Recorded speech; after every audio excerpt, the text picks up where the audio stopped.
السلام علیکم۔ شہریار کی ہدایت پر مشابرم خان مسلسل بالے کے گھر کی نگرانی کر رہا تھا۔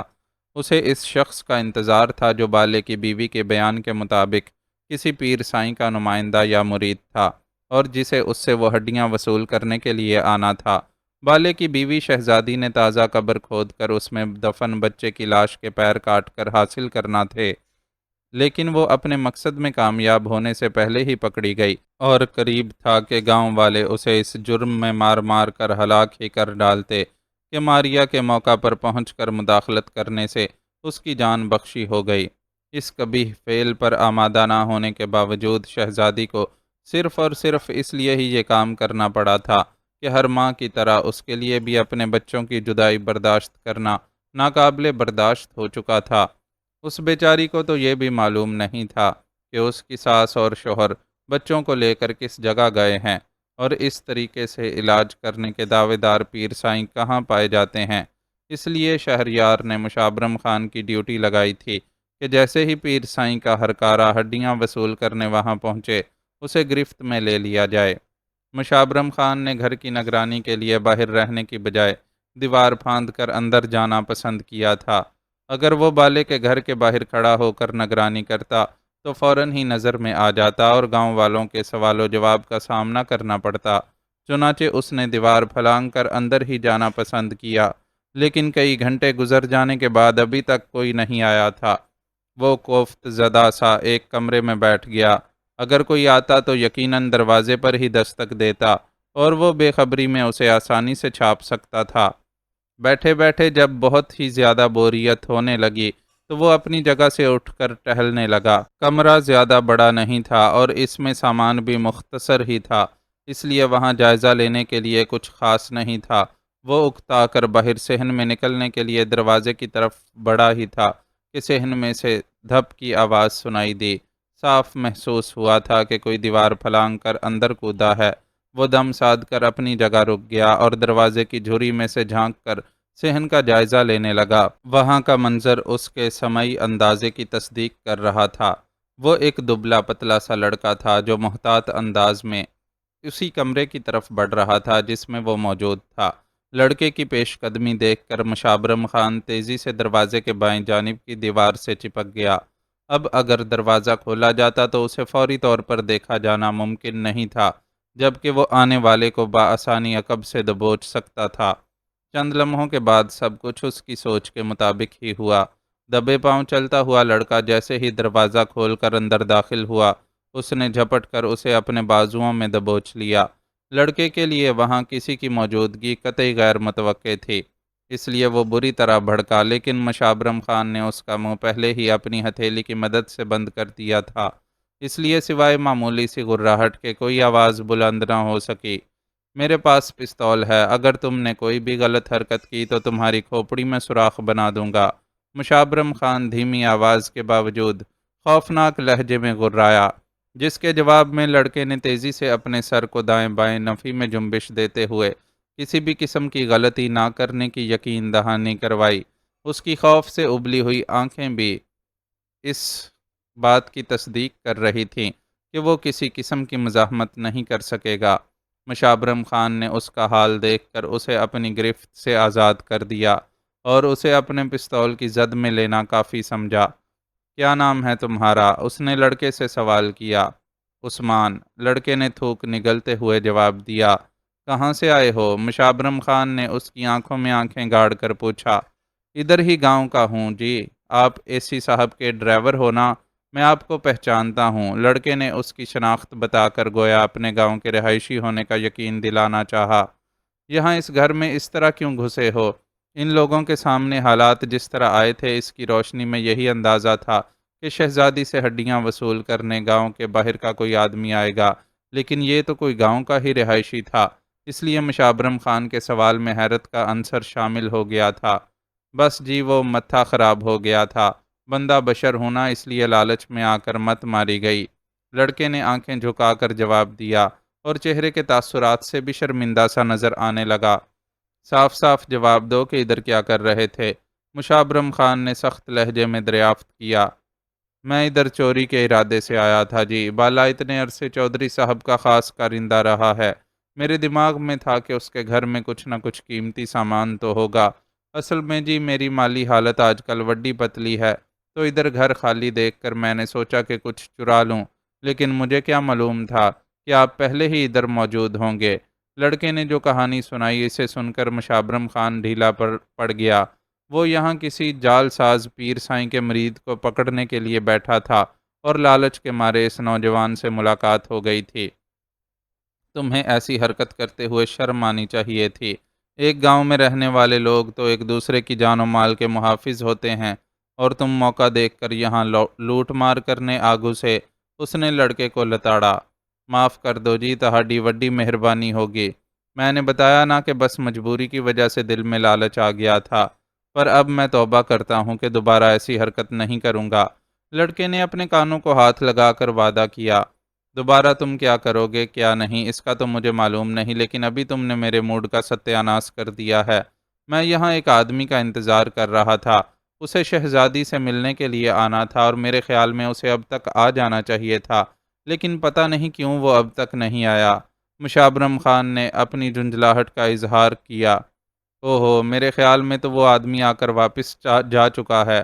عثمان نامی لڑکا اس کی بات سن کر چونکا۔ تمہیں کیسے معلوم؟ کیا تم نے اسے دیکھا تھا؟ مشابرم خان نے عجلت آمیز لہجے میں سوال کیا۔ میں اس سے ملا تھا، وہ کہیں باہر سے آیا تھا۔ اس نے مجھ سے بالے کے گھر کا پتہ پوچھا تھا اور اپنے بارے میں بتایا تھا کہ وہ اس کا دوست ہے۔ میں نے سوچا بھابھی جی مشکل میں ہے، اکیلی عورت ذات تھانے کچہری کے چکر کیسے کرے گی؟ پنڈ میں تو سب کے دل میں اس کے لیے اتنا غصہ ہے کہ اگر ایسی صاحب اور ان کی بیگم بیچ میں نہ پڑتے تو سارے مل کر اس کے ٹوٹے ٹوٹے کر ڈالتے۔ مجھے لگا کہ بالے کا دوست ان کے کام آ سکتا ہے، اس لیے میں نے اسے سارا قصہ سنا دیا، پر وہ تو سن کر ایسا گھبرایا جیسے بھابھی جی کی جگہ اسی کو سزا ملنے والی ہو۔ الٹے پیروں ہی واپس پلٹ گیا۔ عثمان کی زبانی سارا قصہ سن کر مشابرم خان کو اندازہ ہو گیا کہ وہ نادانستگی میں مجرموں کے ایک ہرکارے کو فرار ہونے کا موقع فراہم کر بیٹھا ہے۔ وہ اجنبی شخص جو بالے کا پتہ پوچھتا ہوا وہاں آیا تھا، یقیناً پیر سائیں کا بھیجا ہوا آدمی تھا، جو شہزادی کے رنگے ہاتھوں پکڑے جانے کا سن کر سمجھ گیا کہ بازی الٹ چکی ہے اور اب کچھ بھی ہاتھ آنے والا نہیں، بلکہ وہ اگر زیادہ دیر گاؤں میں ٹھہرا تو خود بھی پھنس سکتا ہے، اس لیے فوراً واپسی کی راہ اختیار کی۔ یہ کتنی دیر پہلے کی بات ہے؟ مبہم سی امید کے سہارے اس نے عثمان سے دریافت کیا۔ تقریباً آدھا گھنٹہ گزرا ہوگا۔ وہ آدمی اپنی سواری پر آیا تھا یا بس سے؟ پیر آباد سے مختلف علاقوں کی طرف جانے والی گاڑیاں خاصے وقفے سے چلتی تھیں، اس لیے اس نے اس امید پر کہ اگر وہ آدمی بس سے آیا تھا تو ممکن ہے ابھی یہاں سے نہ نکل سکا ہو۔ عثمان نے تفتیش کی۔ میرے خیال سے بس سے ہی آیا تھا۔ چلو پھر بس اڈے چلتے ہیں۔ تم نے اس آدمی کو دیکھا ہوا ہے، اگر وہ اڈے پر موجود ہو تو تم پہچان کر مجھے بتا دینا۔ مشابرم خان نے اس کا بازو تھام کر فوراً ہی باہر کا رخ کیا۔ اس وقت اس کے لیے سب سے اہم اس آدمی تک پہنچنا تھا، اس لیے اس نے اس بات کو قطعی نظر انداز کر دیا تھا کہ عثمان وہاں چوری کی نیت سے آیا تھا۔ وہ دونوں ممکنہ پھرتی کا مظاہرہ کرتے ہوئے بس اڈے تک پہنچے۔ اڈے پر ایک بس ابھی ابھی آ کر رکی تھی اور اس سے مسافر اتر رہے تھے۔ اس بس کے علاوہ وہاں دوسری کوئی گاڑی نہیں تھی۔ اصل میں پیر آباد کا بس اڈا وہ روایتی بس اڈا نہیں تھا جہاں مسلسل کوئی نہ کوئی گاڑی موجود رہے۔ اس اڈے سے براہ راست کوئی بس چلتی بھی نہیں تھی، بلکہ لاہور اور دوسرے شہروں تک آنے جانے والی بسیں اس طرف سے گزرتے ہوئے بس تھوڑی دیر کے لیے رکتی تھیں۔ اس مختصر وقت میں اگر کسی کو بس میں سوار ہونا ہو یا اس سے اترنا ہو تو یہ کام نمٹا لیا جاتا تھا، ورنہ بعض اوقات تو بس بغیر رکے بھی گزر جاتی تھی۔ وہ دونوں بس اسٹاپ پر پہنچے تو انہیں بس سے اترنے والے مسافروں اور روزگار کے سلسلے میں مستقل اڈے پر بیٹھنے والوں کے سوا کوئی اور فرد نظر نہیں آیا، جس سے یہی مطلب اخذ کیا جا سکتا تھا کہ مطلوبہ آدمی ان کے وہاں پہنچنے سے قبل ہی کسی دوسری بس میں سوار ہو چکا ہے۔ مشابرم خان کفِ افسوس ملتے ہوئے اڈے پر بیٹھے ہوئے افراد کی طرف بڑھا۔ اس کا ارادہ تھا کہ عثمان کی مدد سے پیر آباد کے گرو کا حلیہ بتا کر یہ جاننے کی کوشش کرے گا کہ اس حلیے کا آدمی کس روٹ کی بس میں سوار ہوا ہے۔ وہ جانتا تھا کہ لمبے روٹ پر سفر کرنے والی ان بسوں کے مسافر راستے میں پڑنے والے قصبوں اور دیہاتوں میں بس رکوا کر بھی اتر جاتے ہیں، لیکن کچھ نہ کر سکنے سے ممکنہ کوشش کر لینا بہتر تھا، ورنہ دوسری صورت میں اسے شہریار کے سامنے مکمل ناکامی کی خبر لے جاتے ہوئے شدید شرمندگی کا احساس ہوتا۔ ڈبل ہے استاد، وہ 3-4 قدم ہی چلا تھا کہ اڈے پر چند لمحے قبل آنے والی بس کے کنڈکٹر کی پکار سنائی دی، جس کا مطلب تھا کہ بس مسافروں کو اتارنے کے بعد وہاں سے روانہ ہو رہی ہے۔ مشابرم خان نے یوں ہی بے ارادہ پلٹ کر بس کی طرف دیکھا تو اس کی نظر میں وہ آدمی آ گیا جو جانے اب تک کس کونے میں چھپا ہوا تھا اور اب دوڑتا ہوا بس میں سوار ہونے کی کوشش میں تھا۔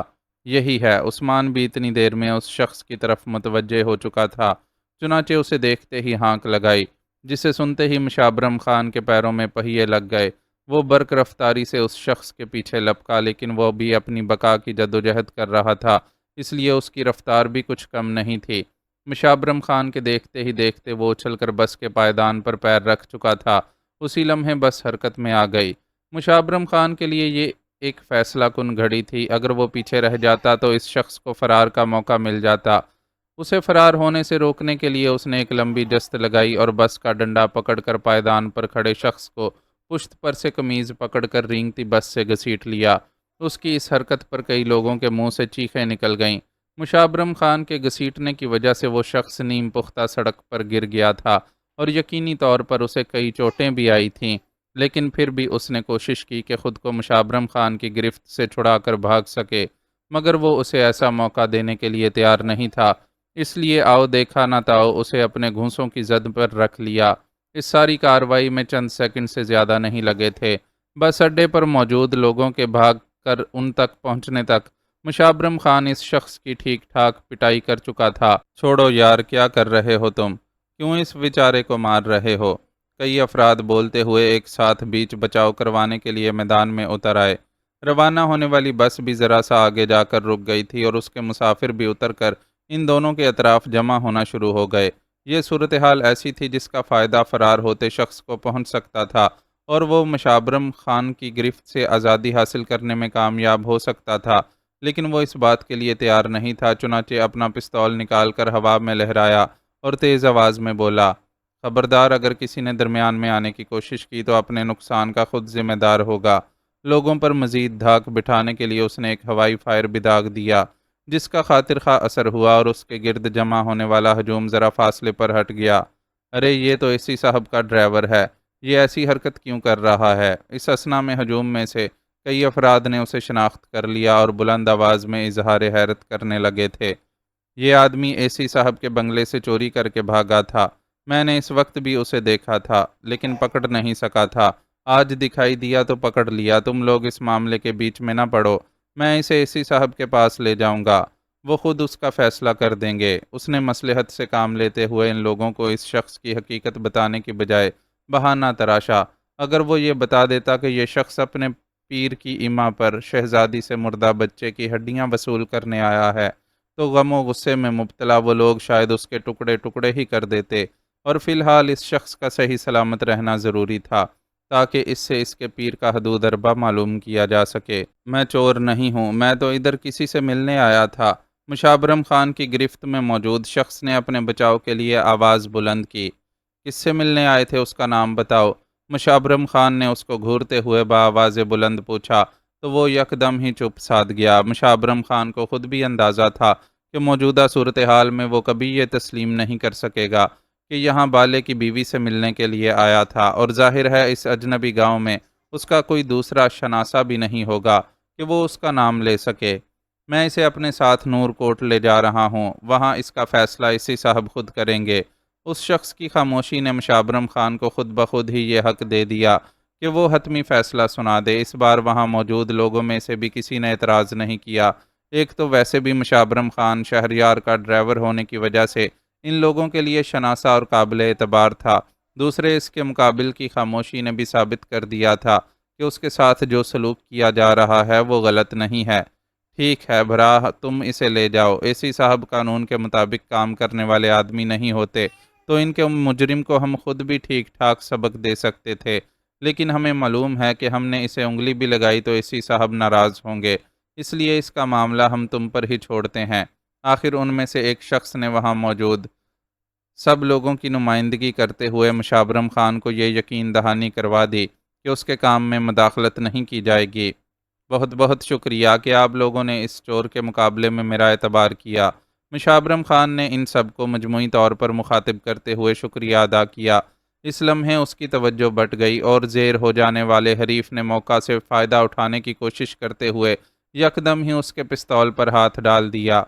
یہ حملہ اتنی اچانک تھا کہ مشابرم خان کو اندازہ ہی نہیں ہو سکا اور ناک پر ایک زوردار مکہ کھانے کے ساتھ ہی اس کے ہاتھ سے پستول نکل کر مقابل کے ہاتھ میں چلا گیا۔ اگر کوئی بیچ میں آیا یا میرا راستہ روکنے کی کوشش کی تو میں گولی چلا دوں گا۔ ابھی اس پستول میں 5 گولیاں باقی ہیں۔ تم لوگوں کے مجھ تک پہنچنے سے پہلے ہی تم میں سے 5 کی لاشیں گرا دوں گا۔ کچھ دیر قبل چہرے پر مظلومیت طاری کیے کھڑے رہنے والا شخص یکدم ہی اپنے تیور بدل چکا تھا اور لوگوں کو دھمکا رہا تھا۔ گاؤں کے ان سیدھے سادے لوگوں کے لیے جن کی زندگی صرف دال روٹی کمانے کے چکر میں گزرتی تھی اور انہیں اس سے ہٹ کر ادھر ادھر دیکھنے کی فرصت نہیں تھی، ہتھیار ایک خوفناک شے کا نام تھا جس کے مقابل آنے کا وہ سوچ بھی نہیں سکتے تھے۔ غربت و افلاس کی چکی میں پسے ان لوگوں کے اندر اگر اس طرح کی کوئی جرت ہوتی تو وہ دن رات چودھری کے مظالم نہ سہ رہے ہوتے۔ چودھری آج تک طاقت کے بل پر ہی تو ان پر حکمرانی کرتا رہا تھا۔ اگر ان میں جرت ہوتی تو مقابلہ کرتے اور اپنے حقوق کے خود ہی محافظ بن جاتے، لیکن ان کی بزدلی نے ان کے ساتھ ساتھ ان کی آنے والی نسلوں تک کے حقوق پامال کر دیے تھے۔ اب بھی وہ سب خوف زدہ ہو کر پیچھے ہٹ گئے اور وہ شخص پستول کے زور پر اتنے بڑے مجمع کو روکے رکھنے میں کامیاب ہو کر خود الٹے پیروں وہاں سے دور ہٹنے لگا۔ اس کی حرکت کی سمت دیکھ کر اندازہ ہو رہا تھا کہ وہ بس کی طرف جانا چاہتا ہے۔ شاید وہ اس بس سمیت یہاں سے فرار ہونے کا ارادہ رکھتا تھا۔ الٹے قدموں پیچھے کی طرف جاتے ہوئے اس نے مشابرم خان پر خاص نظر رکھی تھی، جو کافی بے بس نظر آ رہا تھا۔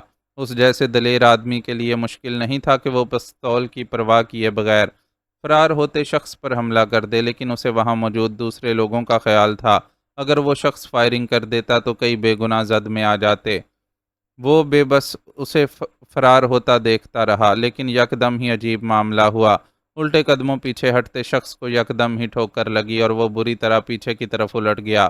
گرتے ہی اس کے ہاتھ سے پستول بھی نکل گیا۔ اصل میں ایک تو وہ الٹے قدموں چل رہا تھا، دوسرے اس نے اپنی ساری توجہ مشابرم خان اور ہجوم پر مبذول کر رکھی تھی، اس لیے اچانک ہی اس بڑے پتھر کی زد میں آ کر الٹ گیا جو راستے میں پڑا ہوا تھا۔ اس کے گرتے ہی مشابرم خان چیتے کسی پھرتی سے حرکت میں آیا اور اپنی جگہ سے جست لگا کر اسے چھاپ لیا۔ چھاپتے ہی اس نے اسے لاتوں اور گھونسوں کی زد پر رکھ لیا۔ بے دردی سے پٹتا وہ شخص واویلا کرنے لگا، لیکن اب وہاں کوئی نہیں تھا جو اس سے ہمدردی کرتا۔ چند لمحوں میں کوئی نہیں بھول سکتا تھا کہ اس شخص نے انہیں جان سے مارنے کی دھمکی دی تھی۔ اس وقت وہ اپنی دھمکی کا نتیجہ بھگت رہا تھا اور آنے والے وقت میں اسے ایک شکی القلب نام نہاد پیر کا گرگا ہونے کا مزہ چکھنا تھا۔ تم یہیں ٹھہرو، میں گاؤں کے اندر جاتا ہوں۔ کوشش کروں گا کہ جلد از جلد واپس آ سکوں، لیکن میرا خیال ہے کہ مجھے کچھ وقت لگ جائے گا۔ شفقت راؤ کے بہنوئی اور داماد کو مطمئن کیے بغیر میں انہیں اپنی مدد پر آمادہ نہیں کر سکوں گا، اور ان کا اعتماد حاصل کرنے کے لیے مجھے ان سے تفصیلی بات کرنی پڑے گی۔ تم بتاؤ، تم یہاں اکیلی رکنے سے ڈرو گی تو نہیں؟ ابھی صبح نہیں ہوئی تھی اور آسمان پر تارے چمک رہے تھے۔ ان تاروں کی مدھم روشنی میں مہبانوں کا چہرہ دیکھتے ہوئے اسلم نے اس سے پوچھا، تم جاؤ، میری فکر کرنے کی ضرورت نہیں ہے۔ حالات کی سختیوں نے مجھے اتنا بہادر تو بنا ہی دیا ہے کہ کچھ وقت اس ویرانے میں تنہا رہ سکوں۔ مہبانوں نے اسے تسلی دی۔ مسلسل سفر کی تھکان نے اس کا جوڑ جوڑ ہلا کر رکھ دیا تھا، لیکن اس وقت ایک انسانی آبادی کے قریب موجود ہونے کا احساس اتنا فرحت بخش تھا کہ وہ اپنے اندر ایک نیا حوصلہ اور امنگ محسوس کر رہی تھی۔ پہاڑی سلسلے میں اتفاقاً مل جانے والا شفقت راؤ ان کے لیے ایک نجات دہندہ ثابت ہوا تھا، جس نے انہیں پہاڑی بھول بھلائیوں سے نکلنے کی راہ دکھا دی تھی۔ اس کی رہنمائی کی وجہ سے وہ اس لائق ہو سکے تھے کہ اس وقت ایک گاؤں کے قریب موجود تھے۔ یہ شفقت راؤ کا گاؤں ٹہلی والا تھا، جس کی راہ سجھاتے ہوئے اس نے اپنے خاندان والوں سے مدد مل جانے کی بھی امید دلائی تھی، لیکن ساتھ ہی یہ ہدایت بھی کر دی تھی کہ مہبانوں اپنے موجودہ حلیے میں گاؤں میں داخل ہونے کی کوشش نہ کرے، ورنہ جینز اور ٹی شرٹ میں ملبوس لڑکی فوراً ہی سب کی نظروں میں آ جائے گی۔ اس نے تجویز پیش کی تھی کہ ایک خاص حد پر پہنچنے کے بعد اسلم ماہ بانو کو وہیں چھوڑ کر خود گاؤں میں چلا جائے اور پھر اس کے بہنوئی تک پہنچ کر اسے شفقت راؤ کا حوالہ دے کر مدد کی درخواست کرے۔ اس کی تجویز معقول تھی، اس لیے ان لوگوں نے اس پر عمل کرنا مناسب سمجھا تھا۔ شفقت راؤ سے الگ ہونے کے بعد وہ اس کی بتائی ہوئی نشانیوں کی مدد سے سفر کرتے ہوئے اس مقام تک پہنچ گئے تھے اور یہاں سے آگے اسلم کو تنہا سفر کرنا تھا، لیکن وہ ماہبانوں کو اس ویرانے میں چھوڑ کر جاتے ہوئے تذبذب کا بھی شکار تھا۔ البتہ ماہبانو اب کوئی عام لڑکی نہیں رہی تھی۔ مسلسل ہونے والے تجربات نے اسے عام لڑکیوں کے مقابلے میں کافی بہادر اور باہمت بنا دیا تھا۔ اس وقت بھی اس نے کسی قسم کی کمزوری کا اظہار کرنے کی بجائے اسلم کو اپنی طرف سے بھرپور تسلی دے ڈالی۔ ٹھیک ہے، میں جا رہا ہوں، لیکن تم ارد گرد سے ہوشیار رہنا۔ ہتھیار تمہارے پاس ہے، اگر کوئی مشکل سر پر آن پڑے تو اس کے استعمال میں جھجکنے کی ضرورت نہیں ہے۔ بعد میں جو بھی ہوگا میں اس سے نمٹ لوں گا، بس تمہیں کوئی نقصان نہیں پہنچنا چاہیے۔ اس کے لفظ لفظ سے ماہبانوں کے لیے محبت جھلک رہی تھی۔ ٹھیک ہے، میں تمہاری ساری ہدایات یاد رکھوں گی، لیکن اب تم جلدی سے روانہ ہو جاؤ۔ گاؤں دیہاتوں میں ویسے ہی اس پہر کھیتوں کے رکھوالے جاگ رہے ہوتے ہیں۔ کچھ دیر اور گزر گئی تو کھیتوں پر کام کرنے والے دوسرے لوگ بھی اپنے گھروں سے نکل آئیں گے اور تمہارا خاموشی سے شفقت راؤ کے داماد کے گھر پہنچنا مشکل ہو جائے گا۔ اس نے نرمی سے اسلم کو ٹوکا تو وہ آہستہ سے اس کا ہاتھ دبا کر وہاں سے رخصت ہو گیا۔ یہاں سے وہ ماہبانوں کو اسی صورت میں آگے لے جا سکتا تھا جب شفقت راؤ کے بہنوئی سے مدد حاصل کرنے میں کامیاب ہو جاتا، کیونکہ وہی شخص اسے ماہبانوں کے لیے مقامی زنانہ لباس فراہم کر سکتا تھا۔ شفقت راؤ کے بہنوئی کا بھی عجیب معاملہ تھا۔ بہنوئی ہونے کے ساتھ ساتھ وہ اس کا کزن بھی تھا اور دوست بھی۔ ان رشتوں کے علاوہ اس سے اس کا ایک رشتہ بھی تھا۔ شفقت راؤ کی بیٹی کو اپنے بیٹے سے بیاہ کر وہ اس کا سمدی بھی بن بیٹھا تھا، لیکن رشتوں کی اس بھیڑ میں دوستی کا رشتہ سب سے نمایاں اور مضبوط تھا، اور اسی رشتے پر بھروسہ کرتے ہوئے اس نے اسلم کو اجازت دے دی تھی کہ وہ اس کے بہنوئی کو ان تمام حالات و واقعات سے بھی آگاہ کر دے جن سے اس نے اسے مصلحتاً آگاہ نہیں کیا تھا۔ اسلم اسی مقصد کے لیے اس کے گھر جا رہا تھا۔ راستے یا گھر کے پتے کی اسے فکر نہیں تھی۔ ان دونوں چیزوں کے بارے میں بھی راؤ نے واضح نشانیاں سمجھا دی تھیں۔ وہ دونوں سفر کا پہلا مرحلہ بغیر بھٹکے طے کر لینے کے بعد خاصے پر اعتماد ہو گئے تھے اور امید تھی کہ دوسرے مرحلے میں قطعی نہیں بھٹکیں گے۔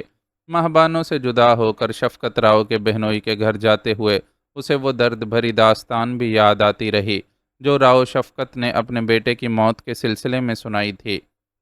اب وہ ایک ایسے گھرانے سے مدد مانگنے جا رہا تھا جہاں مرنے والے بدنصیب لڑکے صداقت کی ماں بھی موجود تھی اور بہن بھی۔ وہ لوگ اس کی مدد پر آمادہ ہوتے یا نہیں، اسے ان لوگوں سے دلی ہمدردی محسوس ہو رہی تھی اور اس کا دل چاہتا تھا کہ اس ماں سے ضرور ملے جو اپنے بیٹے کو کھو کر ہوش و حواس گنوا بیٹھی تھی۔ صداقت کی ماں اس کی بے تحاشا محبت نے اسے اپنی ماں کی یاد دلا دی تھی۔ وہ بھی تو اس سے بہت محبت کرتی تھی اور اس کے حوالے سے ڈھیروں خواب آنکھوں میں سجائے بیٹھی تھی۔ حالات کے جبر نے اسے کچھ اس طرح سے مجبور کیا کہ اس کی ماں کی آنکھوں میں سجے سارے خواب بکھر کر رہ گئے اور مایوس و دل گرفتہ ماں اس سے روٹھ گئی، لیکن اتنا تو اسے بھی معلوم تھا کہ روٹھنے کے باوجود اس کی ماں کا دل اس کے لیے تڑپتا ہوگا اور آنکھیں اسے دیکھنے کے لیے ترستی ہوں گی۔ اپنی اور صداقت کی ماں کی تڑپ اس کے لیے زیادہ مختلف نہیں تھی۔ ایک کا بیٹا من و مٹی کے نیچے دفن ہو کر ہمیشہ کے لیے جدا ہو گیا تھا تو دوسرا جرائم کی دلدل میں پھنس کر ماں کے سامنے جانے کے لائق نہیں رہا تھا، لیکن اب ایک موہوم سی امید جاگی تھی۔ ماہبانو وہ لڑکی تھی جس نے ہاتھ پکڑ کر اسے اس دلدل سے باہر کھینچ لیا تھا اور اسے امید تھی کہ وہ اس کے ساتھ ایک صاف ستھری زندگی شروع کرنے کے ساتھ ساتھ اپنی روٹھی ہوئی ماں کو بھی منا سکے گا۔ اس کی اصول پرست اور ضدی ماں بے شک اس کے معافی مانگنے پر نہیں پس جی تھی، لیکن اسے یقین تھا کہ ماہبانو اسے منا لے گی، وہ اس کے لیے معافی کا در وا کروا دے گی اور وہ ایک بار پھر ماں کی محبت کی چھاؤں میں بیٹھ سکے گا۔ اسے ماہبانو کی اثر پذیری کا اندازہ تھا۔ اس لڑکی کو دلوں کے قفل کھولنے کا ہنر آتا تھا، لیکن یہ سب ہونے کے لیے ضروری تھا کہ وہ اسے یہاں سے نکال کر لے جانے میں کامیاب ہو جاتا۔ اسی مقصد کے لیے وہ شفقت راؤ کے بہنوئی حامد راؤ کے گھر جا رہا تھا۔ راستے میں نظر آنے والی نشانیوں سے ظاہر تھا کہ اس کے سفر کی سمت بالکل درست ہے۔ وہ بہت محتاط ہو کر چل رہا تھا اور اس کی پوری کوشش تھی کہ کھیتوں میں کام کرتے رکھوالوں میں سے کسی کی نظر میں نہ آ سکے۔ اکیلے ہونے کی وجہ سے اسے اپنے مقصد میں آسانی بھی تھی۔ جہاں ذرا سا اندیشہ محسوس ہوتا وہ خود کو زمین پر گرا لیتا۔ بالآخر تقریباً 20-25 منٹ کی مسافت طے کرنے کے بعد وہ سبز پینٹ والے لوہے کے دروازے کے سامنے پہنچنے میں کامیاب ہو گیا۔ ایک منزلہ مکان اچھا خاصا بڑا تھا اور مکان کی پختہ تعمیر سے اندازہ ہو رہا تھا کہ مکین خاصے خوشحال ہیں۔ مکان کے سرسری سے جائزے کے بعد ہی یہ یقین ہو جانے کے بعد کہ وہ بالکل صحیح جگہ پہنچا ہے، اس نے لوہے کے دروازے کی کنڈی بجا کر اندر والوں کو اپنی آمد سے باخبر کیا۔ اندر سے فوراً ہی رد عمل ظاہر ہوا۔ کون ہے بھائی؟ آ رہا ہوں۔ قدموں کی چاپ کے ساتھ ہی مردانہ آواز سنائی دی اور پھر بے دھڑک دروازہ کھول دیا گیا کہ شہروں کی طرح گاؤں کے اس مکان کے مکین کو اس پہر اپنے دروازے پر دستک سن کر یہ تشویش تو ضرور ہوئی ہوگی کہ اس کا کوئی پڑوسی مشکل میں نہ ہو، لیکن یہ خدشہ نہ رہا ہوگا کہ کوئی لٹیرا یا ڈاکو اسے لوٹنے کے لیے آیا ہوگا۔ میں حامد راؤ صاحب سے ملنا چاہتا ہوں۔ دروازہ کھول کر باہر آنے والا ایک جوان سال مرد تھا جو اپنے دروازے پر ایک اجنبی کو پا کر حیران نظر آ رہا تھا۔ اس کی عمر دیکھ کر اسلم نے اندازہ لگا لیا کہ وہ حامد راؤ کا بیٹا اور شفقت کا داماد مقصود ہے، لیکن شفقت راؤ نے اسے حامد سے مل کر حالات بیان کرنے اور مدد مانگنے کی ہدایت کی تھی، اس لیے اس نے مقصود سے اپنا تعارف کروانے کے بجائے براہ راست اس کے باپ سے ملنے کی خواہش ظاہر کی۔ آپ اندر آ جائیں، ابا جی تہجد پڑھ رہے تھے۔ میں دیکھتا ہوں کہ وہ فارغ ہو گئے ہیں تو آپ کے آنے کی اطلاع دیتا ہوں۔ آپ کا نام کیا ہے؟ مقصود کافی سعادت مند قسم کا برخوردار محسوس ہوتا تھا، جس نے باپ کے ملاقاتی سے اس پہر ملاقات کا سبب دریافت کرنے کی بجائے عزت و احترام سے اندر لے جانا پسند کیا تھا۔ میرا نام اسلم ہے، لیکن تمہارے والد صاحب مجھے نام سے نہیں پہچانتے ہوں گے۔ میں ملاقات ہونے پر ہی ان سے اپنا تعارف کروا سکوں گا، اس نے جواب دیا، جس پر کوئی بھی تبصرہ کیے بغیر مقصود اسے ایک ڈرائنگ روم کی طرز پر سجے کمرے میں بٹھا کر باہر نکل گیا۔ یہاں بیٹھ کر اسلم کو چند منٹ سے زیادہ انتظار نہیں کرنا پڑا اور دروازے سے ایک باریش آدمی اندر داخل ہوا۔ اس آدمی کے چہرے میں شفقت راؤ کی ہلکی سی جھلک تھی، لیکن وہ عمر میں اس سے چند سال بڑا معلوم ہوتا تھا۔ السلام علیکم، میرے بیٹے نے مجھے بتایا کہ کوئی اجنبی آدمی مجھ سے ملنا چاہتا ہے۔ فرمائیے میں آپ کی کیا مدد یا خدمت کر سکتا ہوں؟ شفقت راؤ کی طرح وہ بھی ستھرے لہجے میں ہی بات کر رہا تھا۔ سب سے پہلے تو میں نا وقت آپ کو زحمت دینے پر معذرت چاہتا ہوں، لیکن حالات ہی کچھ ایسے تھے کہ مجھے آپ کو یہ تکلیف دینی پڑی۔ اسلم کے لہجے میں حقیقی شرمساری تھی۔ ہمارے ہاں مہمان کو کبھی زحمت نہیں سمجھا جاتا اور نہ ہی اس کے آنے پر تکلیف محسوس کی جاتی ہے۔ ہم مہمان کو اللہ کی رحمت سمجھتے ہیں، اس لیے اس کی آمد پر ہمیشہ خوش ہوتے ہیں۔ حامد راؤ نے ٹھہرے ہوئے لہجے میں اسے جواب دیا۔ شکریہ حامد راؤ صاحب، مجھے آپ کے بارے میں شفقت راؤ صاحب نے ایسی ہی یقین دہانی کروائی تھی جب ہی میں یہاں اس وقت آنے کی ہمت کر سکا ہوں۔ اوہ، تو آپ کو شفقت نے میرے پاس بھیجا ہے؟ کیسا ہے وہ؟ اس کے جانے کے بعد ہم لوگوں نے بہت کوشش کی، لیکن اس سے رابطہ نہیں ہو سکا۔ اس نے اپنا موبائل بند کر رکھا تھا اور دفتر کے نمبر پر فون کرنے پر معلوم ہوا کہ وہ وہاں پہنچا ہی نہیں۔ سب گھر والے اس کے لیے پریشان ہیں۔ آج میرا بیٹا مقصود اس کی خیر خبر لینے کے لیے جانے والا تھا۔ اس کی زبان سے شفقت راؤ کا نام سن کر حامد مضطرب ہوا تھا۔ اس کے اس انداز سے ظاہر تھا کہ شفقت راؤ کا اس کی دوستی پر مان یوں ہی نہیں ہے، وہ واقعی اس سے شدید محبت کرتا ہے۔ جب ہی اتنا پریشان بھی نظر آ رہا ہے۔ وہ ٹھیک ہیں، لیکن ان کی تلاش میں مقصود کا شہر جانا بیکار ہوگا، وہ شہر میں موجود نہیں ہیں، اس نے آہستگی سے جواب دیا۔ اسی پل مقصود کمرے میں داخل ہوا۔ وہ اپنے والد کو اطلاع دینے کے لیے گیا تھا تو ان کے ساتھ دوبارہ اندر نہیں آیا تھا، اور اب اس کے ہاتھ میں موجود ٹرے کو دیکھ کر سمجھ آ رہا تھا کہ وہ کس مقصد کے تحت رک گیا تھا۔ چچا جی شہر نہیں گئے تو پھر کہاں ہیں؟ ٹرے اس کے سامنے رکھتے ہوئے مقصود نے بے چینی سے پوچھا۔ اس کے لیے مجھے ذرا تفصیل سے سارے حالات بتانے ہوں گے۔ اس نے باری باری دونوں باپ بیٹے کی شکل دیکھی۔ تو پھر بہتر ہے کہ تم پہلے کچھ کھا پی لو، پھر ہمیں تفصیلات بتاؤ۔ تمہارے چہرے اور حلیے سے ظاہر ہے کہ تم بہت تھکے ہوئے اور بھوکے ہو۔ اس نازک موقع پر بھی حامد راؤ نے وزیداری کا دامن نہیں چھوڑا۔ اور اس کی توجہ ٹرے کے طرف مبذول کرواتے ہوئے اسے کھانے کی دعوت دی۔ آپ کا ہر اندازہ درست ہے، لیکن میں اس وقت تک کچھ بھی نہیں کھا پی سکتا جب تک میری عزیز ترین ہستی بھی میرے ساتھ یہاں موجود نہ ہو، اور اسے یہاں تک لانے کے لیے مجھے آپ کے تعاون کی ضرورت ہے۔ اس نے قطعیت کے ساتھ انکار کر دیا۔ آپ بلا تکلف بتائیں کہ ہم کیسے آپ کی مدد کر سکتے ہیں؟ اس کا جواب سن کر مقصود نے بے چینی سے دریافت کیا۔ میں کوشش کرتا ہوں کہ اختصار کے ساتھ آپ کو حالات سے آگاہ کر دوں تاکہ آپ میری بات سمجھ سکیں، اس نے کہا، اور پھر ان لوگوں کو اپنی اور شفقت راؤ کی ملاقات سے لے کر شفقت راؤ کے ڈیرے میں آگ لگانے تک سب کچھ بتاتا چلا گیا۔ اپنے اور ماہبانوں کے بارے میں اس نے وہی کچھ بتایا تھا جو اس سے قبل شفقت کو بتا چکا تھا۔ وہ لوگ حیرت بری پریشانی کے ساتھ سب کچھ سنتے چلے گئے۔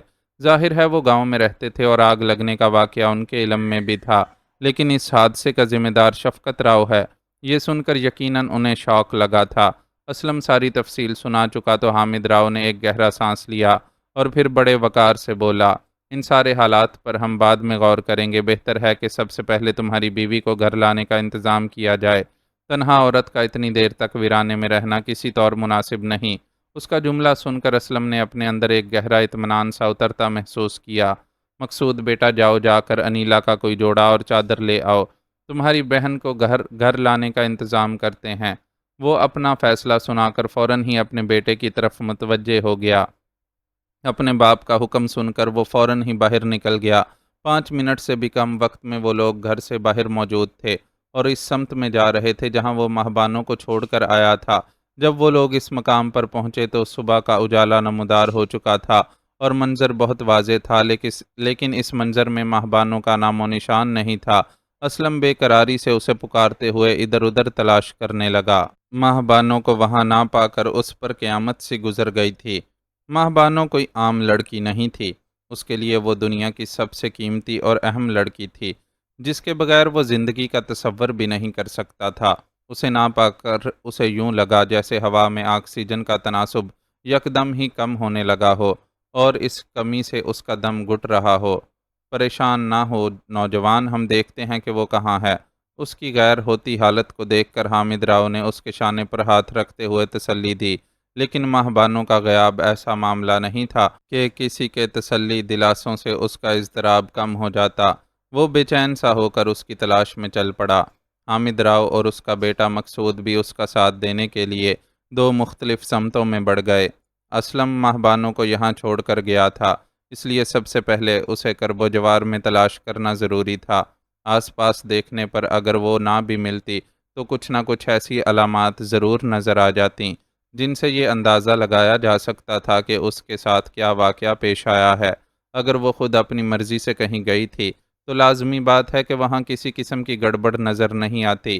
کسی حادثے کا شکار ہونے کی 2 ہی صورتیں تھیں، ایک یہ کہ کوئی اتفاقاً اس طرف نکل آیا اور ایک جوان خوبصورت لڑکی کو دیکھ کر اس کی نیت خراب ہو گئی۔ دوسرا امکان یہ تھا کہ وہ کسی آوارہ وحشی جانور کا نشانہ بن گئی ہوگی۔ خیال میں آنے والا ہر امکان اتنا خوفناک تھا کہ برسوں ڈاکوؤں کے ساتھ رہ کر بے جگری سے زندگی گزارنے والا اسلم بھی اندر سے تھرا کر رہ گیا۔ ڈیرے کی تاریک زندگی میں اس نے عزتیں لٹتی بھی دیکھی تھیں اور بکتی بھی۔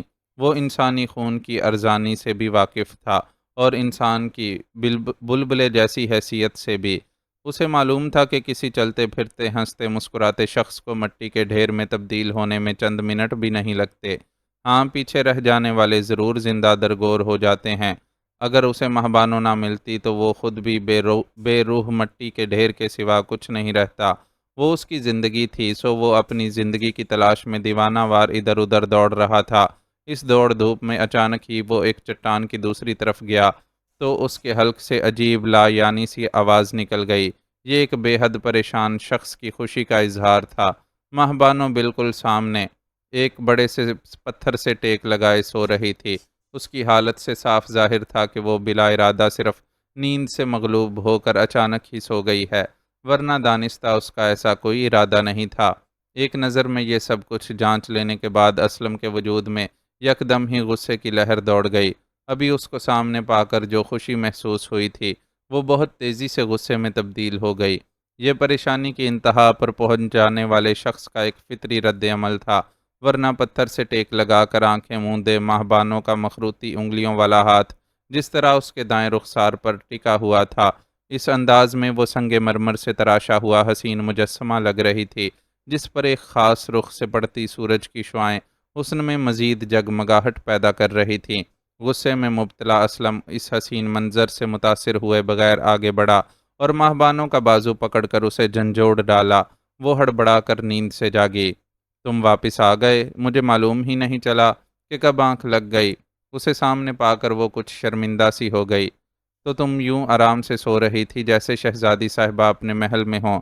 ابھی میری جگہ کوئی اور یہاں پہنچ جاتا تو تمہارے ساتھ کیا کچھ ہو سکتا تھا، اس کا تم خود بھی اندازہ لگا سکتی ہو۔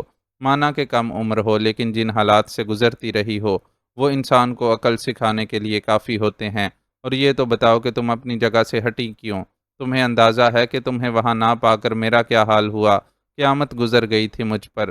آدمی کسی کی چاہت سے واقف ہو تو کیا اسے ستانا ضروری سمجھتا ہے؟ وہ غصے میں بولتا چلا گیا۔ ماہبانو اس کی اپنے لیے چاہت سے بھی واقف تھی اور موجودہ کیفیت کا بھی اندازہ کر سکتی تھی، اس لیے اس کے غصے کا ذرا برا نہیں مانا اور نرمی سے وضاحت کرتے ہوئے بولی، سوری اسلم، میری وجہ سے تمہیں بہت تکلیف اٹھانی پڑی۔ مجھے یاد تو تھا کہ تم نے اپنی جگہ سے ہٹنے سے منع کیا تھا، لیکن مجھے اذان کی آواز سنائی دی تو میں رہ نہیں سکی۔ جہاں تم مجھے چھوڑ کر گئے تھے وہاں نماز پڑھنے کی جگہ نہیں تھی، اس لیے میں یہاں آ گئی۔ یہاں آ کر مجھے احساس ہوا کہ میرے پاس تو کوئی دوپٹہ یا چادر ہی نہیں ہے جسے اوڑھ کر میں نماز ادا کر سکوں۔ اپنی اس بے بسی پر مجھے شدید رونا آیا تو تم سوچو کہ میرے لیے کتنی بدقسمتی کا مقام تھا کہ رب نے پکارا تھا اور میں اس پکار کے جواب میں اپنے رب کی بارگاہ میں جانے کی اہل نہیں تھی۔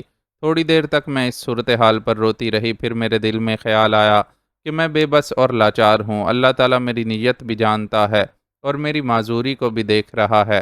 اس کے ہاں حالات کے تحت بہت سی رعایتیں دینے کا بھی اصول ہے، جیسے پانی دستیاب نہ ہو یا کسی بیماری کی صورت میں تیمم کی اجازت ہے، حالت خوف میں نماز قصر کرنے کی اجازت ہے، اسی طرح وہ میرے عذر کو بھی قبول کر لے گا۔ میں نے اپنے دل کی گواہی پر جس حال میں تھی اسی حال میں نماز قائم کرنے کا فیصلہ کر لیا۔ نماز کی ادائیگی کے بعد میرے دل کو جو سکون ملا اسے میں تمہارے سامنے لفظوں میں بیان نہیں کر سکتی۔ میں نماز سے فارغ ہونے کے بعد اس پتھر سے ٹیک لگا کر بیٹھ گئی اور تسبیحات پڑھنے لگی۔ پڑھتے پڑھتے جانے کا بر کیسے اتنی گہری نیند آنے لگی کہ مجھے کچھ پتہ ہی نہیں چلا، اور اب تمہارے اٹھانے پر میں جاگی ہوں۔ یقین کرو میں چند منٹ سے زیادہ نہیں سوئی ہوں گی، لیکن اتنا سکون محسوس کر رہی ہوں جیسے رات بھر کی نیند لے کر جاگی ہوں۔ وہ جیسے جیسے اپنی بپتا سناتی گئی اسلم کے چہرے کے تاثرات بدلتے چلے گئے۔ اس نے پہلی بار ماہبانوں کا چہرہ غور سے دیکھ کر یہ بات نوٹ کی کہ اس کے رخساروں پر اب بھی آنسوؤں کے مٹے مٹے سے نشانات موجود ہیں جن سے اس کے بیان کی تصدیق ہو رہی تھی۔ آئی ایم سوری، بس میں زیادہ پریشان ہو گیا تھا اس لیے مجھے غصہ آ گیا۔ اس کی ماہبانوں کے لیے محبت میں کوئی کلام ہی نہیں تھا، بس وقتی طور پر غصے سے مغلوب ہو کر اسے چند سخت جملے کہہ بیٹھا تھا جن پر اب شرمندہ بھی ہو رہا تھا۔ تمہیں سوری کرنے کی ضرورت نہیں ہے، تمہارا غصہ فطری تھا۔ بہت زیادہ پریشانی میں انسان اسی طرح ریئیکٹ کر جاتا ہے۔ تم میرے حالات سے واقف نہیں تھے اس لیے تھوڑا سخت بول گئے۔ فکر مت کرو، میں نے قطعی برا نہیں مانا۔ وہ ویسے بھی عام طور پر نرمی سے ہی بات کرتی تھی اور اس وقت تو اس کے لہجے کی نرمی بہت زیادہ ہی بڑی ہوئی تھی۔ وہ سکون جو اس نے اپنی انوکھی نماز سے حاصل کیا تھا اس کی آواز اور چہرے کے تاثرات سے چھلکا پڑ رہا تھا۔ خاص طور پر گفتگو کے اختتام پر اس کے ہونٹوں پر جو مسکراہٹ دوڑی تھی اس نے تو اس کے چہرے کو بالکل ہی الوہی سا متاثر دیا تھا۔ اسلم مبہوت سا اس کی شکل دیکھتا رہ گیا۔ اسے اس کیفیت سے مقصود کی آواز نے نکالا۔ وہ اس کا نام لے کر اسے پکار رہا تھا۔ وہ اور اس کا باپ حامد راؤ ماہبانوں کی تلاش میں مخالف سمت میں گئے تھے اور شاید ناکام ہونے کے بعد واپس پلٹ آئے تھے۔ مقصود کی آواز سن کر وہ تیزی سے پلٹا۔ کہو بھائی، تمہیں کامیابی ملی یا نہیں؟ میں اور ابا تو کافی دور تک دیکھ آئے ہیں۔ ابا جی تو اور بھی آگے جانا چاہتے تھے لیکن میں نے ان سے کہا کہ ہو سکتا ہے بھائی اسلم کو بھابھی جی مل گئی ہوں اور وہ لوگ ہماری راہ دیکھ رہے ہوں، اس لیے خام خواہ ادھر ادھر بھٹکنے سے بہتر ہے پہلے یہاں کا حال معلوم کر لیں۔ اس سے سامنا ہوتے ہی مقصود نے بولنا شروع کر دیا۔ تم نے اچھا کیا، تمہاری بھابھی جی مل گئی ہیں۔ وہ اس طرف آڑ میں ہو کر بیٹھی ہوئی تھی۔ اتفاق سے آنکھ لگ گئی، اسی لیے اسے ہم لوگوں کے آنے کا پتہ نہیں چل سکا۔ اسلم نے اسے اطلاع دی۔ ماہ بانو جان بوجھ کر اس کے ساتھ یہاں تک نہیں آئی تھی۔ اسے معلوم تھا کہ اسلم اس کے لیے زنانہ لباس کا بندوبست کرنے گیا تھا، اور اس کی کسی کے ساتھ وہاں آمد کا مطلب تھا کہ وہ اپنے مقصد میں کامیاب رہا ہے۔ اس لیے اس نے مناسب نہیں سمجھا کہ چست جینز اور ٹی شرٹ میں کسی کے سامنے آئے۔ وہ اپنی جگہ رک کر کپڑوں کا انتظار کر رہی تھی، اس لیے اسلم اور مقصود کے درمیان سوال و جواب کی یہ نوبت پیش آئی۔ بصورت دیگر مقصود خود اسے دیکھ لیتا تو کسی سوال کی ضرورت ہی نہ پڑتی۔ چلو یہ تو اچھی خبر ہے، تم بھابی جی کو یہ جوڑا پہنچاؤ، تب تک میں ابا جی کو دیکھتا ہوں۔ وہ میرے ساتھ ہی واپس پلٹے تھے، لیکن یہاں تک سیدھے آنے کے بجائے ادھر ادھر کا جائزہ لینے میں مصروف ہو گئے، اس لیے یہاں نظر نہیں آ رہے۔ اسلم کے ہاتھ میں اپنی بیوی کے لباس والا تھیلا تھما کر مقصود وہاں سے روانہ ہو گیا۔ اسلم بھی اس طرف پلٹ گیا جہاں ماہ بانو موجود تھی۔ اسے تھیلا تھمانے کے بعد وہ خود اسی پہلے والی جگہ پر آ کر مقصود اور حامد راؤ کا انتظار کرنے لگا۔ چند منٹ کے بعد وہ دونوں وہاں آتے نظر آئے۔ اسی وقت ماہ بانو بھی لباس تبدیل کر کے وہاں پہنچ گئی۔ مقصود کی بیوی انیلا کا لباس لمبائی کے اعتبار سے اسے بالکل ٹھیک آیا تھا، البتہ چوڑائی زیادہ ہونے کی وجہ سے قمیض ڈھیلی ڈھالی سی تھی، جس سے یہ بھی ثابت تھا کہ انیلا کا قامت میں تقریباً ماہ بانو کے برابر ہی ہے، لیکن اس کا جسم ذرا فربا ہے۔ ماہ بانو نے لباس تبدیل کرنے کے ساتھ ساتھ انیلا کی چادر بھی اوڑھ لی تھی۔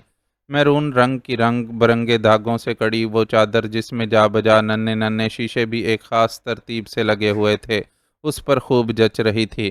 اسلم نے اپنے دل میں اعتراف کیا کہ اگر مغربی لباس میں ماہ بانو کا حسن آنچ دے رہا تھا تو اس بڑی سی چادر کے حالے نے اسے جو تقدس عطا کیا تھا، اس سے اس کی خوبصورتی میں چار چاند لگ گئے تھے۔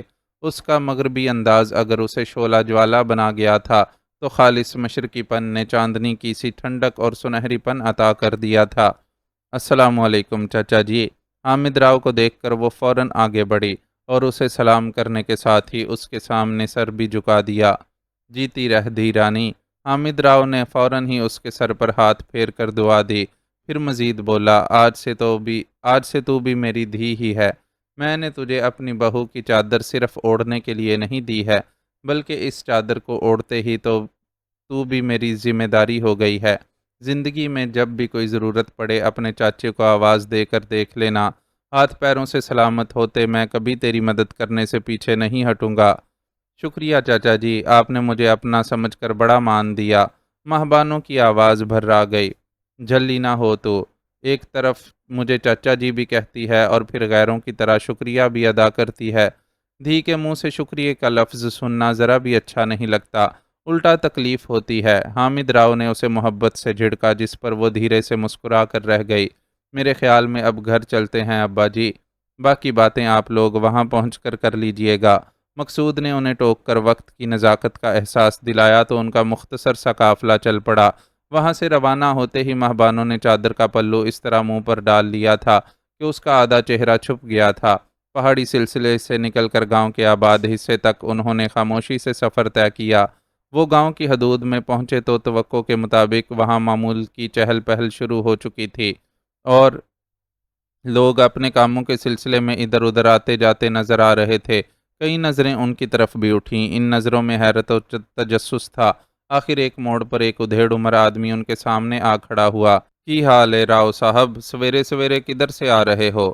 اس شخص نے ماہ بانو اور اسلم کے بارے میں براہ راست سوال کرنے کے بجائے حامد راؤ سے بے تکلفانہ انداز میں خیریت دریافت کی۔ البتہ اس کی نظریں مسلسل اپنے پنڈ میں نظر آنے والی دو اجنبی شکلوں کا طواف کر رہی تھیں۔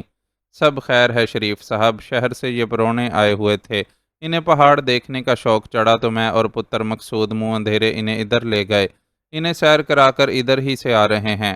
حامد راؤ نے ایک ایسا معقول جواب دیا جسے سن کر شریف کے نام سے مخاطب کیے جانے والے شخص کے پاس مزید سوال جواب کی گنجائش نہیں رہی، ورنہ یقینی طور پر اسلم کا حلیہ جو ڈیرے سے فرار ہونے کے بعد پہاڑی سلسلے میں بھٹکتے رہنے کی وجہ سے بہت زیادہ خراب ہو گیا تھا، اس کے ذہن میں بہت سے سوالات پیدا کر رہا ہوگا۔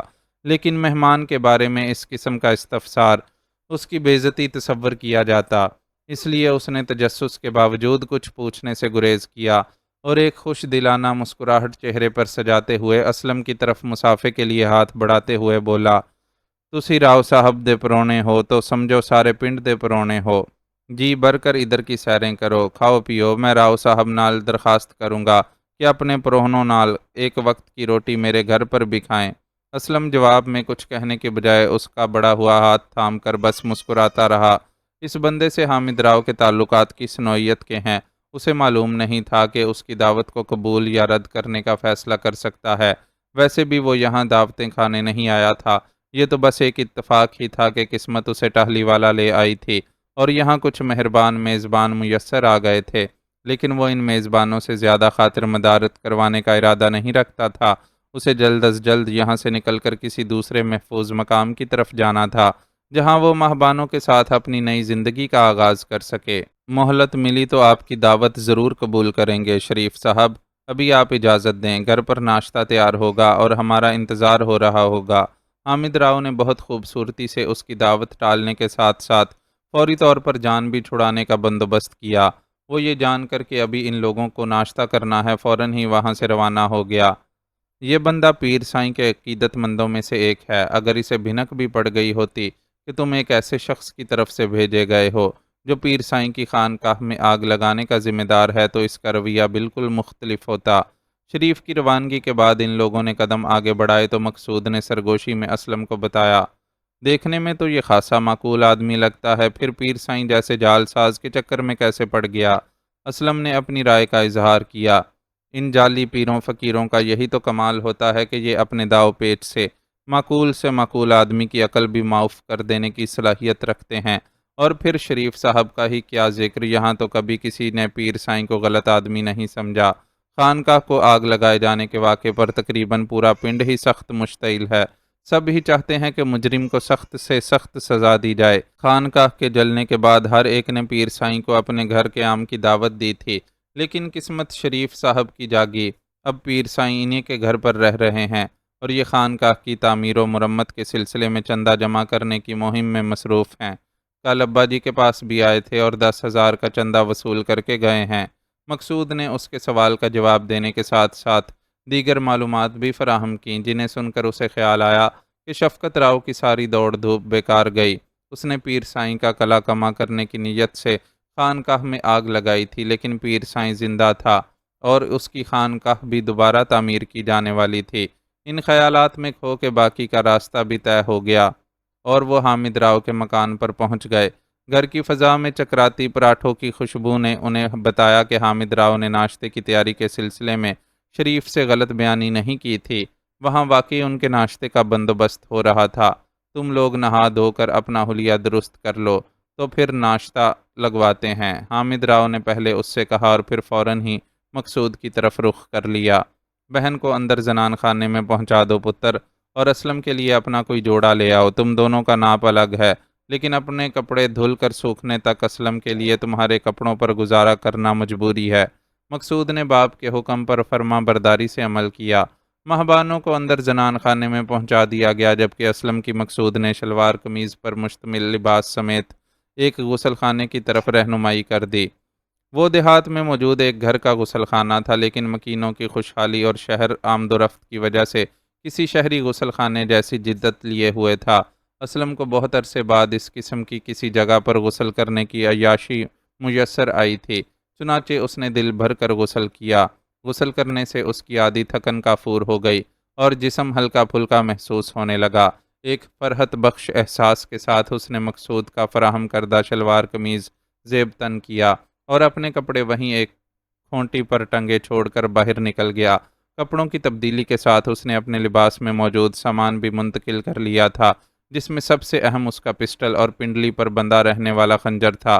اگرچہ اپنے طور پر وہ مجرمانہ زندگی کو خیر باد کہہ کر ایک شریفانہ زندگی گزارنے جا رہا تھا، لیکن اس حقیقت سے بھی واقف تھا کہ اس جیسے لوگوں کے لیے شریفانہ زندگی کا آغاز اتنا آسان ثابت نہیں ہوتا، بلکہ قدم قدم پر مشکلوں اور رکاوٹوں کا سامنا کرنا پڑتا ہے۔ کسی بھی غیر معمولی صورتحال سے نمٹنے کے لیے وہ مسلح رہنا ضروری سمجھتا تھا، اس لیے اب تک مسلسل اپنے اسلحے کی حفاظت کا خیال رکھتا رہا تھا۔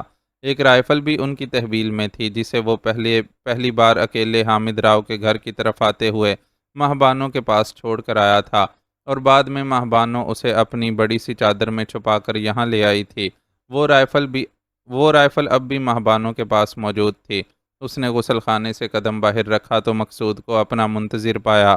وہ اسے اپنی میت میں لے کر ایک بار پھر اس بیٹھک میں پہنچ گیا جہاں منہ اندھیرے پہنچنے پر اسے بٹھایا گیا تھا۔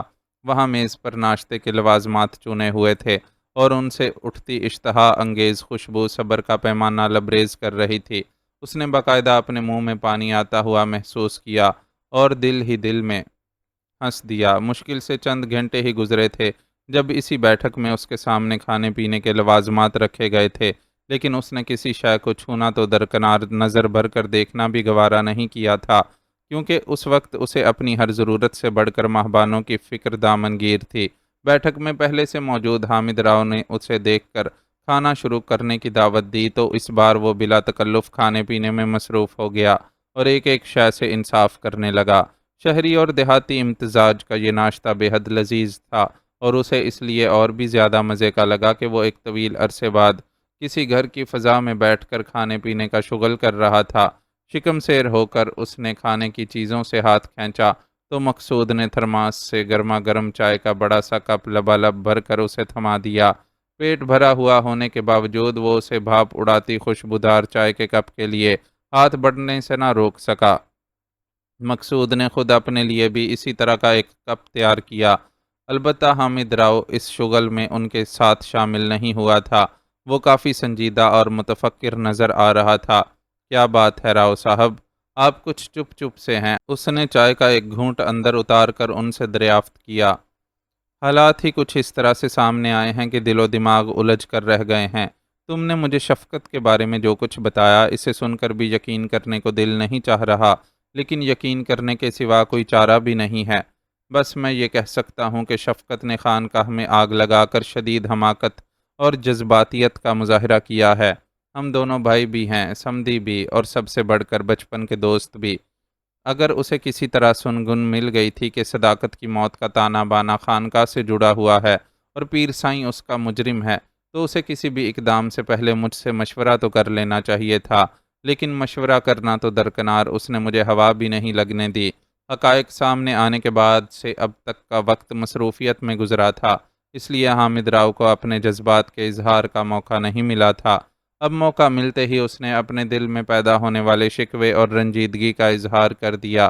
ممکن ہے کہ وہ اس معاملے میں آپ کو ملوث کر کے آپ لوگوں کو کسی مشکل میں نہ ڈالنا چاہتے ہوں۔ پھر ان کی ذہنی کیفیت کے بارے میں بھی تو سوچئے۔ جس شخص کا اکلوتا ہونہار بیٹا اس سے چھن گیا ہو، اس کے غم و غصے کی تو کوئی انتہا ہی نہ رہی ہوگی۔ ہو سکتا ہے غصے میں انہیں آپ کی مدد لینے کا خیال ہی نہ آیا ہو، یا آیا ہو تو وہ یہ سوچ کر آپ سے ذکر کرنے سے گریزاں رہے ہوں کہ آپ انہیں ایسا کچھ کرنے سے روکنے کی کوشش کریں گے، جبکہ وہ اپنے طور پر مجرم کو سزا دینے کا فیصلہ کر چکے تھے۔ اس نے حامد راؤ کی تسلی و تشفی کے لیے حالات کا ہر رخ اس کے سامنے رکھ دیا، لیکن افسوس تو یہی ہے کہ اس کی کارروائی کے نتیجے میں اصل مجرموں کا بال بھی کا نہیں ہوا، اور کسی دوسرے پنڈ سے علاج کے لیے آیا ہوا ایک معذور شخص آگ میں جھلس کر مر گیا۔ حامد راؤ کی افسردگی سے دی ہوئی یہ اطلاع سن کر خود اسے بھی دھچکا لگا۔ وہ کیسے؟ شفقت صاحب کا تو یہی کہنا تھا کہ رات کے وقت خانقاہ پر پیر سائیں اور اس کے چیلوں چانٹوں کے سوا کوئی نہیں ہوتا۔ اس نے درست کہا تھا، لیکن اتفاق سے جو آدمی آگ میں جھلس کر مر گیا، اس کے یہاں موجود رشتہ داروں نے اس کے ساتھ آئی ہوئی اس کی ماں کو تو اپنے گھر پر ٹھہرا لیا تھا، لیکن جگہ کی تنگی کی وجہ سے اسے رکھنے سے معذرت کر لی تھی۔ اس آدمی کی ماں کی درخواست پر پیر سائیں نے اسے خانقاہ میں رکنے کی خصوصی اجازت دی تھی۔ حامد راؤ نے بتایا۔ اس واقعے میں پیر سائیں اور اس کے چیلوں کو کچھ نہیں ہوا، اسلم نے دریافت کیا۔ نہیں، وہ سب بخیریت بچ نکلنے میں کامیاب ہو گئے۔ اصل میں آگ لگتے ہی ایک مجاور کی آنکھ کھل گئی تھی۔ اس نے شور مچایا تو سب جاگ گئے اور بحفاظت بھاگ نکلنے میں کامیاب ہو گئے۔ خانقاہ میں ٹھہرے ہوئے اس معذور آدمی کا افراتفری میں کسی کو خیال ہی نہیں آیا، اور ظاہر ہے وہ بیچارہ خود تو وہاں سے نکلنے کا اہل نہیں تھا، اس لیے اندر ہی پھنسے رہنے کی وجہ سے جھلس کر مر گیا۔ حامد راؤ نے افسردگی سے بتایا۔ یقیناً وہ اس خیال سے رنجیدہ تھا کہ اس کے جگری دوست کے ہاتھوں ایک بے بس آدمی موت کا شکار ہو گیا، اور اس نے جنہیں جہنم واصل کرنے کے لیے یہ سارا کھڑا کیا تھا وہ اب بھی دندناتے پھر رہے تھے۔ آگ لگنے کے واقعے کے بعد پولیس نے اس معاملے کی تفتیش تو کی ہوگی، کیا انہیں خانقاہ کی جلی ہوئی عمارت کا جائزہ لینے کے دوران وہاں ایسی کوئی علامت نہیں ملی جس سے یہ اندازہ لگایا جا سکتا کہ وہاں منشیات کا دھندا بھی کیا جاتا ہے؟ کچھ کہا نہیں جا سکتا۔ حامد راؤ نے شانے اچکائے۔ علاقے کا تھانے دار خود پیر سائیں کا معتقد ہے اور اکثر خانقاہ میں حاضری دیتا رہتا ہے۔ اب معلوم نہیں یہ سچ مچ کی عقیدت مندی ہے یا وہ زبان بندی کے لیے پیر سائیں سے بھتہ وصول کرتا ہے۔ دونوں ہی صورتوں میں اس کے زبان کھولنے کا سوال ہی پیدا نہیں ہوتا۔ اس کے علاوہ ایک دوسری صورت یہ بھی ہو سکتی ہے کہ پولیس کی تفتیش شروع ہونے سے قبل خود پیر سائیں کے آدمی خانقاہ میں داخل ہو گئے ہوں اور انہوں نے سارے شواہد مٹا ڈالے ہوں۔ فی الحال تو صورتحال یہ ہے کہ پیر سائیں اور اس کے مریدوں کے ساتھ پورے پنڈ کی ہمدردیاں موجود ہیں اور وہ دل و جان سے اس شخص کو سزا دینے کے خواہش مند ہیں جس نے ان کے خیال میں یہ گھناؤنی حرکت کی ہے۔ حقیقت نہ تو کوئی جانتا ہے اور نہ ہی سننا پسند کرے گا۔ شفقت سے بے پناہ قربت اور انسیت کے باوجود میں خود اس کے اقدام کی مذمت کرتا ہوں۔ اسے چاہیے تھا کہ اس معاملے کو پولیس کے سامنے رکھتا اور پھر وہ لوگ قانون کے مطابق جو بھی کارروائی کرتے وہ سب کے حق میں بہتر ہوتی۔ حامد راؤ نے اس کے سوال کے جواب میں اپنے خیالات کا اظہار کیا۔ لیکن ابھی آپ نے خود ہی تو بتایا تھا کہ تھانے دار خود پیر سائیں کا معتقد ہے۔ شفقت صاحب بھی یہ بات جانتے ہوں گے، اس لیے انہوں نے تھانے کا رخ ہی نہیں کیا۔ اسلم نے فوراً اپنی رائے پیش کرتے ہوئے شفقت راؤ کی حمایت کی۔ شاید یہی بات ہو، لیکن میری اب بھی یہی رائے ہے کہ شفقت کو انسانوں سمیت خانقاہ جلانے کی کوشش نہیں کرنی چاہیے تھی۔ حامد راؤ اپنی بات پر ڈٹا ہوا تھا اور اس پوائنٹ پر مزید بات کرنے کا ارادہ نہیں رکھتا تھا۔ چنانچہ گفتگو میں دخل دیے بغیر سب کچھ چپ چاپ سنتے مقصود کی طرف متوجہ ہوا اور اس سے بولا، دیکھ پتر، ابھی تک کوئی جھوٹے برتن اٹھانے کے لیے نہیں آیا۔ کہیں تیری ماں اور انیلا مہمان کو بھول تو نہیں گئے؟ جی اچھا ابا جی۔ مقصود فوراً ہی اپنی جگہ چھوڑ کر کھڑا ہو گیا۔ اس کی سعادت مندی قابل تعریف تھی۔ جوان اور شادی شدہ مرد ہوتے ہوئے بھی وہ باپ کے ساتھ کچھ اس طرح سے پیش آتا تھا کہ اس پر کسی نمک خوار ملازم کا گمان ہوتا تھا۔ باپ کا حکم ملنے کے بعد وہ دروازے کی طرف بڑھا ہی تھا کہ دروازے کے پٹ کھل گئے اور ایک دبلی پتلی درمیانی قامت کی قبول صورت عورت اندر داخل ہوئی۔ مجھے انیلا بی بی نے برتن لانے کے لیے بھیجا ہے، اس نے مقصود کو بتایا تو وہ اس کا راستہ چھوڑ کر ایک طرف ہو گیا۔ عورت نے اندر آتے ہی تیزی سے برتن سمیٹنا شروع کر دیے۔ اس کام کو نمٹا کر جب اس نے چائے کا خالی کپ اسلم کے سامنے سے اٹھایا تو اسے احساس ہوا کہ عورت کی انگلیاں کانپ رہی ہیں اور وہ کچھ عجلت کا شکار نظر آتی ہے۔ فوری طور پر اسے اس کی کوئی وجہ سمجھ نہیں آئی۔ وہ حامد راؤ کی آواز پر اس کی طرف متوجہ ہو گیا۔ میرے خیال میں اب تمہیں آرام کرنا چاہیے۔ لمبی نیند لے کر اٹھو گے تو ساری تھکن اتر جائے گی۔ حامد راؤ اس سے کہہ رہا تھا اور وہ اس کی رائے سے 100% متفق تھا۔ طویل بھاگ دوڑ کے بعد میسر آنے والے غسل اور بھرپور ناشتے نے طبیعت پر گہرا اثر ڈالا تھا اور اس کی آنکھیں نیند سے بوجھل ہو رہی تھیں۔ اسے آمادہ پا کر مقصود اسے اپنے ہمراہ بیٹھک سے باہر لے گیا اور ایک آرام دہ کمرے تک پہنچا دیا۔ کمرے میں ایک ڈبل بیڈ پڑا ہوا تھا جس پر خوبصورت پرنٹ والی صاف ستھری بیڈ شیٹ بچھی ہوئی تھی۔ یہاں تو دل بھر کر بغیر ڈسٹرب ہوئے آرام کر سکتے ہو۔ پانی اور ضروریات کی دیگر چھوٹی موٹی چیزیں یہاں موجود ہیں۔ مزید کسی چیز کی ضرورت ہو تو وہ بھی مجھے بتا سکتے ہو۔ اسے کمرہ دکھا کر مقصود نے فراخ دلانہ پیشکش کی۔ اس وقت تو نیند کے علاوہ کسی شے کی طلب نہیں۔ اس نے مسکراتے ہوئے جواب دیا تو مقصود بھی خوش دلی سے مسکرا دیا اور مزید کچھ کہے بغیر باہر نکل گیا۔ اس کے جاتے ہی اسلم نے بستر سنبھال لیا۔ نرم تکیے پر سر رکھ کر آنکھیں مونتے ہی نیند نے اس کے دماغ پر یلغار کر دی، لیکن نیند کے ہاتھوں بے بس ہوتے ہوئے بھی اس کے ذہن کا ایک گوشہ اضطراب کا شکار تھا۔ کوئی بات ایسی تھی جو مسلسل اس کے دماغ میں کھٹک رہی تھی، لیکن اس وقت وہ اپنے اس احساس کا تجزیہ کرنے کے قابل نہیں تھا۔ چنانچہ منٹوں میں گہری نیند میں ڈوب کر اپنے ارد گرد سے غافل ہو گیا۔ معزز ناظرین و سامعین، لائک، کمنٹس اور شیئر ضرور کریں۔ شکریہ۔